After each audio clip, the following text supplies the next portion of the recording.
Bible reading രൂത്തിൻ്റെ പുസ്തകം chapter 4. എന്നാൽ ബോവസ് പട്ടണവാതിൽക്കൽ ചെന്ന് അവിടെ ഇരുന്നു. ബോവസ് പറഞ്ഞിരുന്ന വീണ്ടെടുപ്പുകാരൻ കടന്നു പോകുന്നത് കണ്ടു. എടോ, ഇങ്ങോട്ട് വന്ന് ഇവിടെ ഇരിക്ക എന്ന് അവനോട് പറഞ്ഞു. അവൻ ചെന്ന് അവിടെ ഇരുന്നു. പിന്നെ അവൻ പട്ടണത്തിലെ മൂപ്പന്മാരിൽ 10 പേരെ വരുത്തി, ഇവിടെ ഇരിപ്പിൻ എന്ന് പറഞ്ഞു. അവരും ഇരുന്നു. അപ്പോൾ അവൻ ആ വീണ്ടെടുപ്പുകാരനോട് പറഞ്ഞത്, മോവാബ് ദേശത്തു നിന്നും മടങ്ങി വന്നിരിക്കുന്ന നൊവോമി നമ്മുടെ സഹോദരനായ ഏലിമേലെക്കിൻ്റെ വയൽ വിൽക്കുന്നു. ആകയാൽ നിന്നോട് അത് അറിയിപ്പാൻ ഞാൻ വിചാരിച്ചു. ഇവിടെ ഇരിക്കുന്നവരുടെയും ജനത്തിൻ്റെ മൂപ്പന്മാരുടെയും മുമ്പാകെ നീ അത് വിലയ്ക്കു വാങ്ങുക. നിനക്ക് വീണ്ടെടുപ്പാൻ മനസ്സുണ്ടെങ്കിൽ വീണ്ടെടുക്കാം. വീണ്ടെടുപ്പാൻ നിനക്ക് മനസ്സില്ലെങ്കിൽ ഞാൻ അറിയേണ്ടതിന് എന്നോട് പറക. നീയും നീ കഴിഞ്ഞിട്ട് ഞാനുമല്ലാതെ വീണ്ടെടുപ്പാൻ ആരും ഇല്ല. അതിന് അവൻ, ഞാൻ വീണ്ടെടുക്കാം എന്ന് പറഞ്ഞു.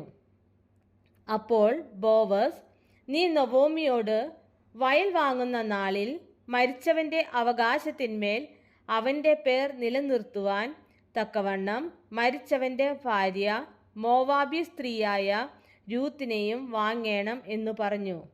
അതിന് വീണ്ടെടുപ്പുകാരൻ, എനിക്ക് അത് വീണ്ടെടുപ്പാൻ കഴിയുകയില്ല. എൻ്റെ സ്വന്തം അവകാശം നഷ്ടമാക്കേണ്ടി വരും. ആകയാൽ ഞാൻ വീണ്ടെടുക്കേണ്ടത് നീ വീണ്ടെടുത്തുകൊള്ളുക. എനിക്ക് വീണ്ടെടുപ്പാൻ കഴിയുകയില്ല എന്ന് പറഞ്ഞു.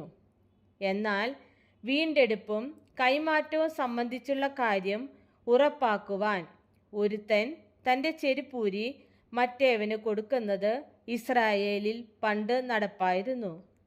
ഇതായിരുന്നു ഇസ്രായേലിൽ ഉറപ്പാക്കുന്ന വിധം. അങ്ങനെ ആ വീണ്ടെടുപ്പുകാരൻ ബോവസിനോട്, നീ അത് വാങ്ങിക്കൊള്ളുക എന്ന് പറഞ്ഞ് തൻ്റെ ചെരുപ്പൂരി കൊടുത്തു.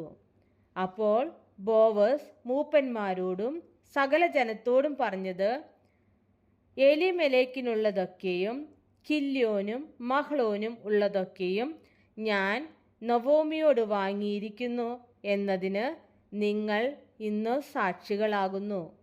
അത്രയുമല്ല, മരിച്ചവൻ്റെ പേർ അവൻ്റെ സഹോദരന്മാരുടെ ഇടയിൽ നിന്നും അവൻ്റെ പട്ടണവാതിൽക്കൽ നിന്നും മാഞ്ഞു പോകാതെ വണ്ണം മരിച്ചവൻ്റെ പേർ അവൻ്റെ അവകാശത്തിന്മേൽ നിലനിർത്തേണ്ടതിന് മഹ്ലോൻ്റെ ഭാര്യ മോവാബ്യ സ്ത്രീയായ രൂത്തിനെയും എനിക്ക് ഭാര്യയായി വാങ്ങിയിരിക്കുന്നു എന്നതിനും നിങ്ങൾ ഇന്നു സാക്ഷികൾ ആകുന്നു.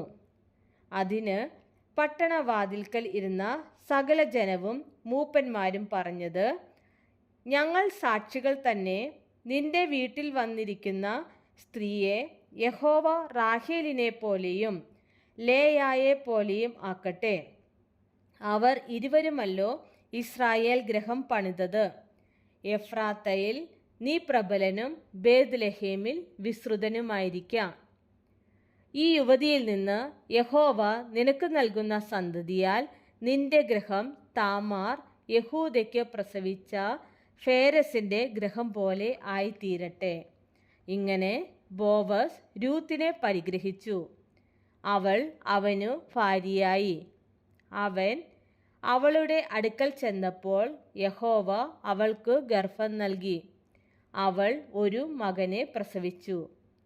എന്നാറെ സ്ത്രീകൾ നൊവോമിയോട്, ഇന്നു നിനക്ക് ഒരു വീണ്ടെടുപ്പുകാരനെ നൽകിയിരിക്കൊണ്ട് യഹോവ വാഴ്ത്തപ്പെട്ടവൻ. അവൻ്റെ പേർ ഇസ്രായേലിൽ വിസ്തൃതമായിരിക്കട്ടെ.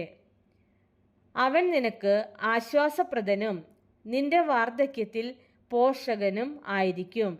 നിന്നെ സ്നേഹിക്കുന്നവളും 7 പുത്രന്മാരെക്കാൾ നിനക്ക് ഉത്തമയുമായിരിക്കുന്ന നിന്റെ മരുമകളല്ലോ അവനെ പ്രസവിച്ചത് എന്ന് പറഞ്ഞു.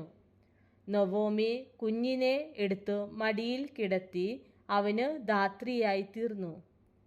അവളുടെ അയൽക്കാരത്തികൾ നൊവോമിക്ക് ഒരു മകൻ ജനിച്ചു എന്ന് പറഞ്ഞ് അവന് ഓബേദ് എന്നു പേർ വിളിച്ചു.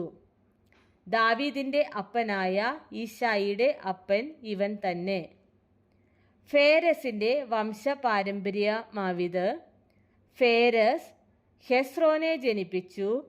ഹെസ്രോൻ രാമിനെ ജനിപ്പിച്ചു. രാം അമീനാദാബിനെ ജനിപ്പിച്ചു. അമീനാദാബ് നഹശോനെ ജനിപ്പിച്ചു. നഹശോൻ സൽമോനെ ജനിപ്പിച്ചു. സൽമോൻ ബോവസിനെ ജനിപ്പിച്ചു. ബോവസ് ഓബേദിനെ ജനിപ്പിച്ചു. ഓബേദ് ഇശായിയെ ജനിപ്പിച്ചു.